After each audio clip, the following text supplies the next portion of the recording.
గుడివాడ నుంచి వచ్చిన దైవజనులు సజ్జా బర్నబాసాయి గారు వర్తమానం నిమిత్తం ప్రార్థన చేస్తారు. Thank you Jesus. అందరు కళ్ళు స్థలలు వంచండి. ప్రార్థన. ప్రేమపూర్ణుడవైన మా తండ్రి, సకల చరాచర జగత్తుకు ఆధారభూతుడవైన గొప్ప దేవ, నీ నామమునకు మా హృదయపూర్వక కృతజ్ఞతాస్తుతులు స్తోత్రములు చెల్లిస్తున్నాం. ఈ గుడారాల పండుగలోని 2వ రాత్రి నీ సన్నిధిని మాతో కూడా ఉంచి మమ్మల్ని పలకరిస్తూ ఉన్నందుకు నిన్ను స్తుతిస్తున్నాం. పరిశుద్ధ దేవుడవైన నీ ఎదుట సమావేశం అవ్వడానికి నీ ప్రజలమైన మాకు నీవు కృప చూపించావు.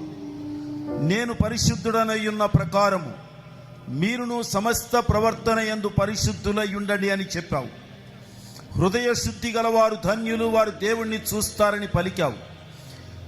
నీ యొక్క సన్నిధిలో మేము పవిత్ర హృదయాలతో నీ ఎదుటికి వచ్చినప్పుడు నీ ప్రత్యక్షతను మాకు ఇవ్వడంతో పాటుగా నీ అద్భుతమైన స్వరాన్ని మాకు వినిపించి మాకు దిశానిర్దేశాన్ని చేయగలిగిన గొప్ప దేవుడవు నీవు. ఈ రాత్రి ఇక్కడ కేవలం ఉత్సవంగా మేము ఇక్కడికి రాలేదు, కానీ మమ్మల్ని మేము డెడికేట్ చేసుకొని నీ కొరకు నీవు చెప్పినట్లుగా చెయ్యడానికి వచ్చాం.